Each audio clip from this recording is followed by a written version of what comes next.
Wow, well, we're really in the deep end of the pond. He's asking what is the connection between what some people would call the ascended masters or very enlightened beings who've left their bodies or in other dimensions and realms, and these extraterrestrial beings. I would say it's the same connection, but perhaps more intimate, that humans can have.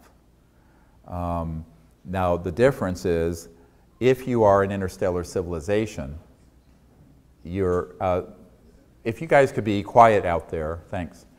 If you're an interstellar civilization, you're going to be able to go from one star system to another only if you have become cosmologically competent. Now, what do I mean by that? I wrote a paper back in 1995, I believe, called ETs and the New Cosmology, that talks about this expanded view of the cosmology of a universe that includes other dimensions and other realms that are increasingly conscious. And this explains a lot of the experiences people have when they're near an extraterrestrial vehicle, where it will have an effect in consciousness. And they will begin to have, similar to the ending of the movie Contact that Jodie Foster was in, where it's almost like in a dream state. Why is that? Well, when you start dealing with technologies that permit not only transportation but communication beyond the light barrier, let's look at it that way, beyond the box of space-time, then you're moved into a world that is increasingly conscious and in the thought realm. And for that reason, those civilizations that are interstellar are very, very familiar with what we would call remote viewing, the ability to have the mind awaken into this field of consciousness that's non-local and see other points in space or time, but also other beings and other worlds. Can that be done electronically? Yes. The big secret in the intelligence community that I learned back in 1994 was that the remote viewing programs that the CIA and NSA had that were based purely on meditative and consciousness efforts was the part they were happy to let the people know about. But that in I believe it was 1956, a man that I met before he passed away had invented some electronics that would permit some of these operatives in the intelligence community to electronically hook up and literally see through other dimensions in consciousness, other places. And that was the high end of the so-called remote viewing programs that were based on trans-dimensional electronic systems, which I understand very, very well, and which have been used since the 50s. So if we have that in our classified programs, I'm quite sure that an interstellar civilization has things that would be generation 100 of that. And that would mean, and answering your question in a way that has some foundation in logic, that their ability to perceive these other dimensions and realms would be augmented. Now, that is limited by the level of consciousness of the perceiver. So what that means is everything is really, in that sense, based on what your level of development in consciousness is. So if you have developed the ability to be in a state of transcendent cosmic awareness, you can perceive a certain amount beyond taste, space, and time. If you've gotten to the point that you can see the finest aspects of that, what in the Vedas are called celestial perception, you're going to be able to sense that. If you can see beyond that, then you're in this what's called the state of unity consciousness. And it goes on, and that's just the beginning. But so those abilities of perception are very much dependent on the level of consciousness of the perceiver. So it would vary with different civilizations and what their capabilities are, but certainly their capabilities would be beyond what we are able to actuate through AT&T. In other words, just a linear electromagnetic communication system.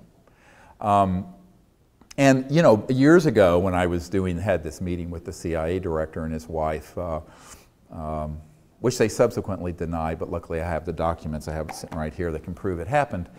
I always joke in Washington, how do you know they're lying? Their lips are moving.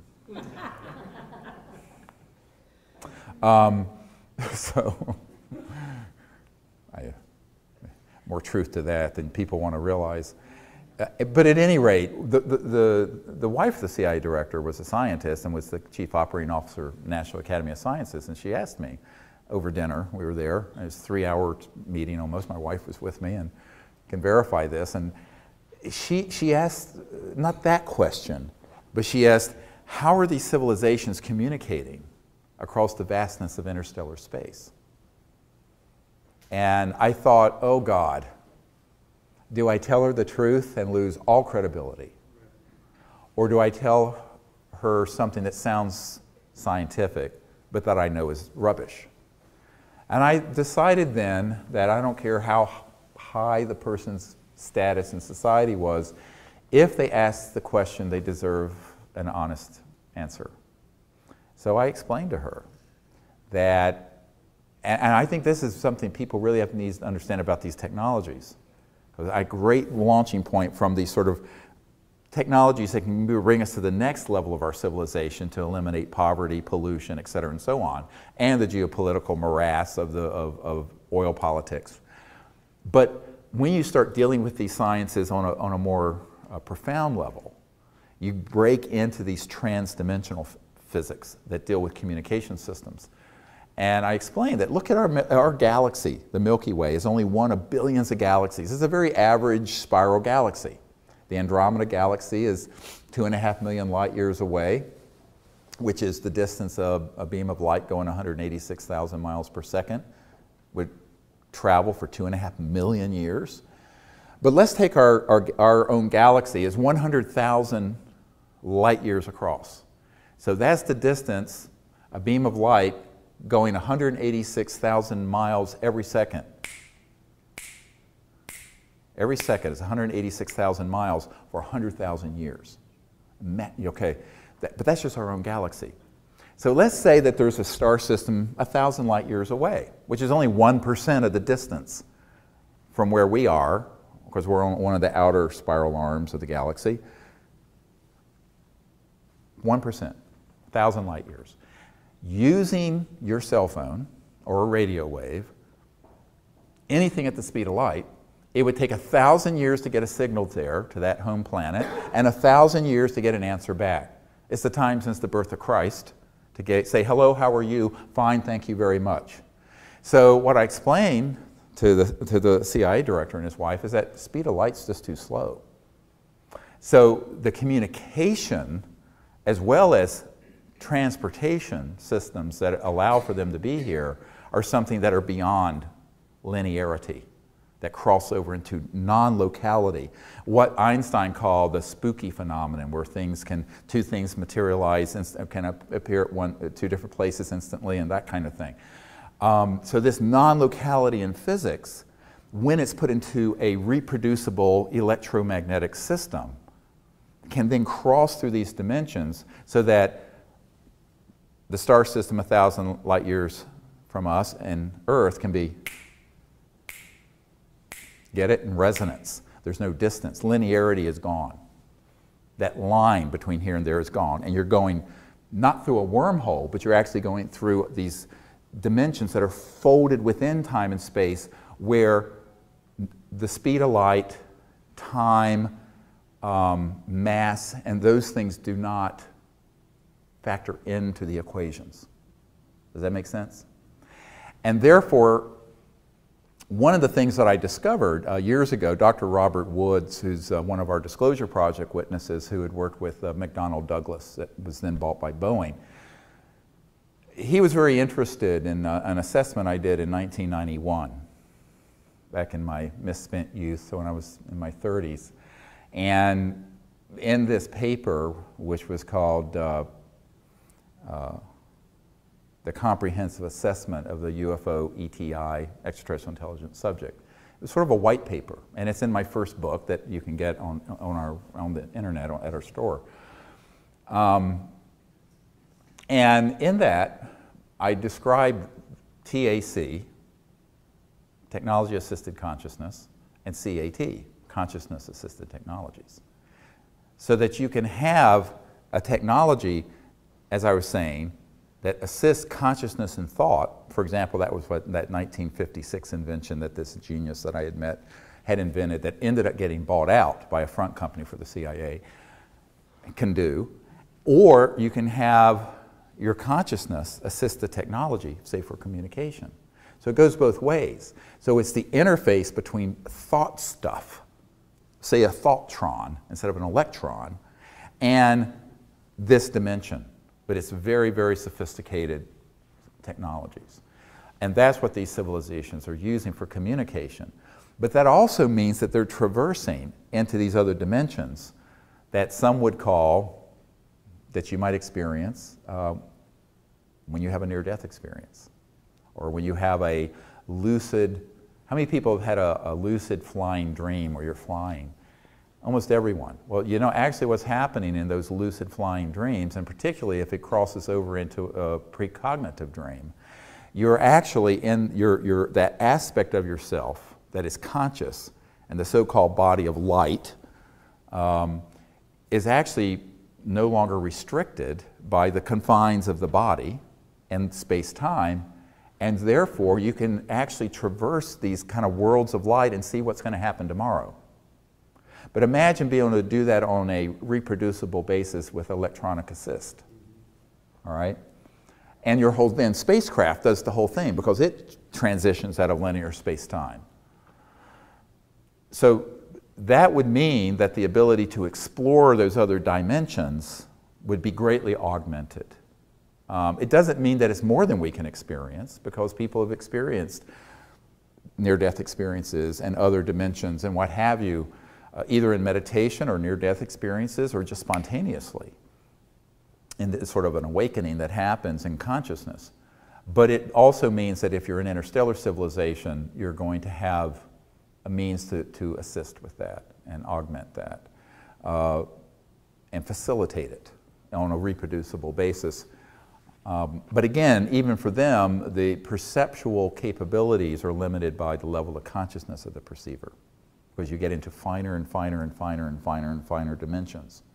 Someone once asked me, how many dimensions are there? I said, how many numbers are there between 0 and infinity? So it's infinity within infinity within infinity. There's not any limit. So what we're trying to explore in our little project, well, and of course this is actually how I got involved in all these issues, is 6 months after my near-death experience, I had learned meditation because I was going, wow, I was raised a very devout atheist, science, and we were very devout atheists. You weren't allowed to believe in anything you couldn't put in a test tube. And so when I had that experience, it was so profound, and it was so cosmic in awareness that I began to learn meditation techniques. And I picked one that was sort of a Vedic mantra technique. And I began to have all these experiences. And I was up on this mountaintop in North Carolina, and I was going to meditate, and one of these spacecraft materialized just before sunset. Same spacecraft I'd seen when I was 8 or 9 years old in Charlotte, North Carolina, as a little boy. And I went, oh, they're back. I didn't think anything else more about it, and it was there, and then it just vanished. It didn't fly off. I went, oh, cool. So I was there meditating, and sitting on this mountaintop in October. It was freezing up there. I had a jacket on, ski jacket. And I went into such a beautiful state of consciousness that I lost all track of time. There was no time. Transcended into this pure conscious state. Sitting up at 5,000 feet up in the mountains of North Carolina, I love. I think it's my Cherokee. I'm part Cherokee Indian, so I have this great love for those mountains. And so at the end, I kind of stood up and I looked at the sky, and it was like this beautiful thought came, behold what a beautiful universe God has made. And with that, I went into the same state I was in when I had my near-death experience, but I was in my body.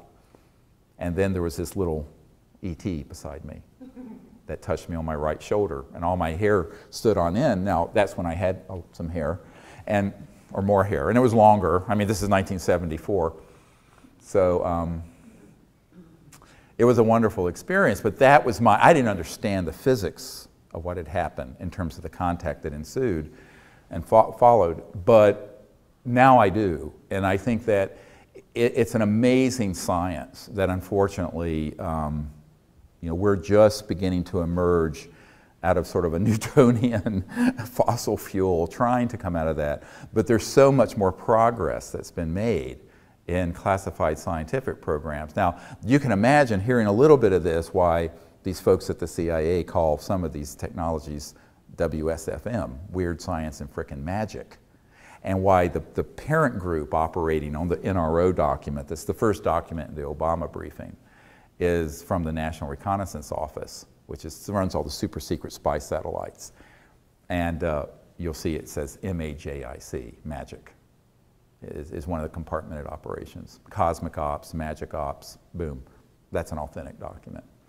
And it's because and there's an area of Nellis Air Force Base, which people mistakenly call Area 51. No one in the know calls it that, by the way. Nobody. That is called Dreamland. And this document mentions Dreamland MOC, a military operating center. And one of the reasons why that crept into the parlance of people doing experiments with these electronics is that when you're in that state using those, it is like having a lucid flying dream.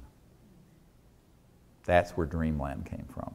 Now there's a little secret that you won't hear many places, but it makes sense if you understand what a lucid dream is, if you understand what the conscious aspect of the cosmos is, if you understand what thought really is and thought forms are.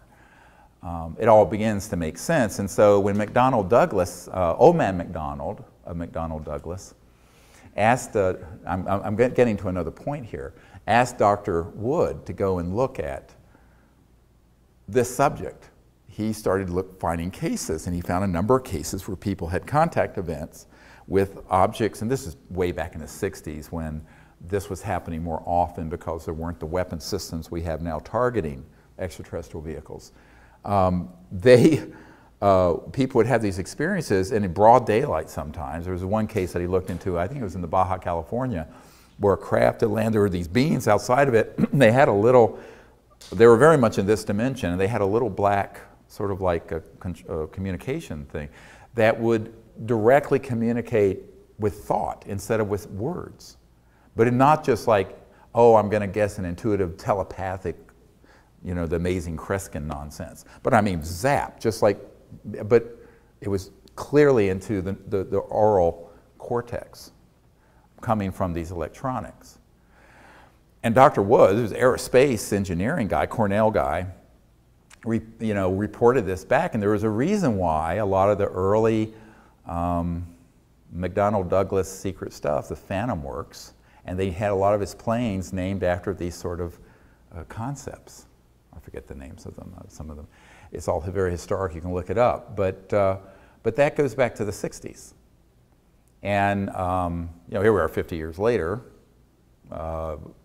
still dealing with rather primitive concepts of physics. So that's why when you start thinking about civilizations, let's say a civilization's been around for hundreds of thousands to millions of years longer than we have, which in a universe that's 14 billion years old, there's no reason why not. And you take the technological advances that have been made in the last 100 years, not just the things that most people know about, but these classified programs. And then you put that on an exponential curve for hundreds of thousands to millions of years. Every manifestation of that civilization would look like magic. More so than if you went back and visited Thomas Jefferson 200 years ago out here at Monticello and showed him an iPhone or something. This would be less spectacular than the normal everyday world of these interstellar civilizations, which is why we have to have a sense of humility scientifically, that the fact is that we're just on the very beginnings of scientific and conscious exploration. And everyone thinks history is over, and every generation of scientists thinks they know everything, but we don't. And so there has to be the acknowledgement that we're just beginning on this journey. Now, In the realm of mystic literature and people who've had experiences in consciousness, I think many things that have been portrayed as miracles actually could be, they're certainly miraculous to the people who saw it, but there's probably an understanding both in the science of consciousness, but maybe even in technological sciences that would explain it. That people don't want to hear this part. But because this steps on some theological toes, no, you know. So one of the issues about disclosure and this whole issue, you're not just stepping on the toes of the orthodoxy of science, macroeconomics, and technology, but you might step on some theological toes when you start moving into some of this discussion, which is, you know, get you in hot water very quickly. But and I've been in enough of hot water to know whereof I speak in terms of that paradigm. But, you know, it's okay. I remember years ago I was meeting with a man at JPL. He tracked me down at a restaurant, actually, Jet Propulsion Labs, and he started talking to me about the fact that he had seen the non-sanitized images from Mars, where there were structures, very ancient structure. And even Buzz Aldrin, the second man to walk on the moon, has recently said, we need to go back there and see some of these obelisks, these big objects that appear to be artificial. He can't talk about what he saw at the moon because he's been told he can't, but he can talk about these other things that he's looked into, which is why he has begun to speak about it. So this is a very interesting case because I said, well, why don't you at least disclose that? Because some of these structures apparently are very ancient, as in the millions of years possibly old. Now, that would make sense. I mean, the Earth's been here for 4.6 billion years. The solar system is billions of years old, so millions of years is not that much. And he said, oh no. He says, because even though it's not something that would point to any contemporary, he said, if that knowledge was disclosed, it would collapse the fundamentalist and orthodox belief systems of every religion on earth. And I said, well, good. It's childhood's in. I mean, fine. He says, no, no, you don't understand how powerful those interests are. And this was a scientist saying this. This was not someone at the Vatican. So part of the problem with disclosure is that it opens up a whole bunch of issues that people would rather just not deal with. And this is one of them, including this question of other dimensions and intelligence that aren't physical. Now, this is a really important thing about the issue. People get into what I call cosmological indigestion. They can't digest. So you can have an experience with an interstellar civilization that has trans-dimensional capabilities that cross into this realm of thought and consciousness and what have you. That's what we do when we go out under the stars with my team. But then you could have also an experience with intelligences that are not from a star system, but that are from just other dimensions and realms that are purely conscious in the worlds of light, as it's called. And you could be forgiven for confusing the two, because depending on how they manifest. Now, I had a hilarious conversation with this senior theologian at the Vatican a few years ago. He's actually in the Disclosure Project material, but we didn't have good translation for Italian. And he said, look, he says, angels don't need flying saucers. I said, yes, of course, but there's a point where when an interstellar vehicle resonantly shifts into that dimension, depending on their capabilities, they get very close to that realm, don't they? And he said, yes. So there is an understanding of it, but most people will conflate one experience with another, so that anything that is weird or goes bump in the night, they're going to think is the same phenomenon, when it's a multiplicity of phenomena, plural.